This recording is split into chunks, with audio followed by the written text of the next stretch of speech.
अब बात करेंगे बिहार की। तो बिहार की सियासत में दिन भर ईडी को लेकर चर्चाएं गर्म रही। सुशील मोदी ने यह आरोप लगाया था कि जिस तरह से बंगाल में ईडी की टीम पर हमला बोला गया है, बिहार में भी उस तरह की योजना बन रही है और कभी भी इस तरह की योजना को अंजाम दिया जा सकता है। उसके बाद सियासत तेज हो गई। इस पर कांग्रेस की तरफ से, आरजेडी की तरफ से, जेडीयू की तरफ से प्रतिक्रियाएं सामने आई और दिन भर वार पलटवार होता रहा। हमारे साथ हमारे संवाददाता विवेक जुड़ गए हैं, सीधे चलेंगे उनके पास। विवेक, जिस तरह से आरोप प्रत्यारोप का दौर चला है ईडी को लेकर, तो कहा जा सकता है कि आने वाले दिनों में ईडी को लेकर सियासत और तेज होगी। जी बिल्कुल, जिस तरीके से ईडी को लेकर जो सियासत तेज है, जिस तरीके से बंगाल में जो ईडी को लेकर जिस तरीके से ईडी के अधिकारी पर हमला हुआ, उसे में लेकर जो अब बिहार में भी इसकी गूंज देखने को मिल रहा है। बता दें कि बिहार में भी लगातार तेजस्वी यादव पर ईडी की समन जारी की जा रही है, लेकिन उनके तरफ से पेश नहीं हो रहे तेजस्वी यादव। ऐसे में लेकर जो बीजेपी के नेताओं ने आशंका जताई है कि जिस तरीके से जो घटना बंगाल में घटी है, उसी तरीके से अगर बिहार में भी घटना कभी भी घट सकती है। इसको लेकर साफ तौर पे जो जेडीयू के मुख्य प्रवक्ता हैं और बिहार विधान परिषद के सदस्य हैं नीरज कुमार ने, उन्होंने कहा कि हमारी जो सरकार है वो सरकार सुशासन की सरकार है और हमारी सरकार में किसी भी प्रकार का कोई भी अधिकारी पर हमला नहीं होगा और हमारी जो सरकार है सभी को सपोर्ट करती है। उन्होंने कई आंकड़े गिनाए ईडी को लेकर कि इतने लोगों पर जो ईडी का समन जारी किया गया, लेकिन मात्र 29 से 30 लोगों पर ही कार्रवाई की गई। यानी कि साफ तौर पर जो इस तरीके से जो विपक्ष के नेताओं जो ईडी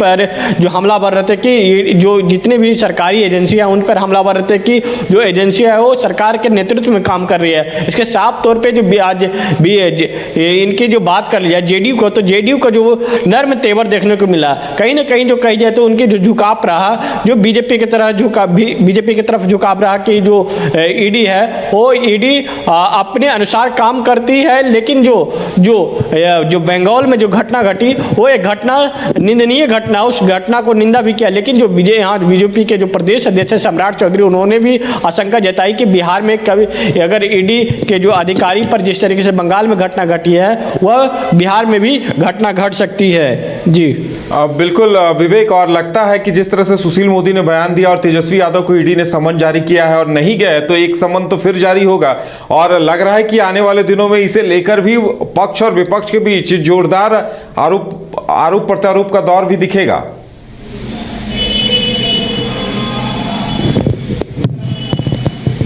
हाँ विवेक, हमारी आवाज मिल पा रही है क्या? लगता है कि संपर्क सही से नहीं हो पा रहा है। तो बिहार में एक तरह से सियासत तेज हो गई है और क्योंकि लगातार ईडी को जेडीयू ने भी इस पर सफाई दी है और कहा है कि हम कानून का पालन करने में विश्वास रखते हैं, इसलिए ऐसा कुछ नहीं होगा, लेकिन सियासत इस पर जरूर तेज हो गई है।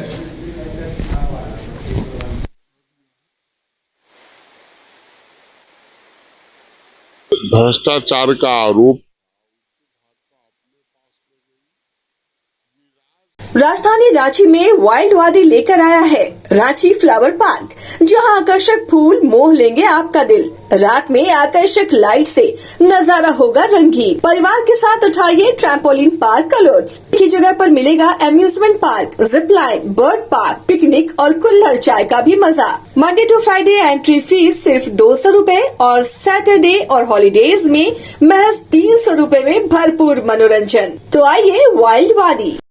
IIT जी नीट एस्पिरेंट्स के सपने को पंख देने आ गया है कंप्लीट सॉल्यूशन इंस्टीट्यूट। यहाँ है smart classroom, 1-to-1 doubt clearing session, ask the expert, video solution और भी बहुत कुछ। मतलब हम करेंगे आपको गाइड, बनेंगे आपके mentor. Foundation classes from class 6 onwards for your bright future. Visit complete solution institute. घर के लिए ग्रोसरीज की जरूरत हो या चाहिए फल और सब्जी, डेयरी या बेकरी प्रोडक्ट्स चाहिए या beverages, snacks and branded foods चाहिए हो या ब्यूटी प्रोडक्ट्स, अब इनके लिए अलग अलग दुकानों की तलाश हुई खत्म, क्योंकि रांची में खुल गया है केस्टोमार्ट, जो रखे आपका और आपके बजट का ख्याल। हर सामान पर 5% की छूट, होम डिलीवरी की सुविधा भी। आज ही पधारें। केस्टोमार्ट, one stop solution for every customer's requirements. Call 9153989339.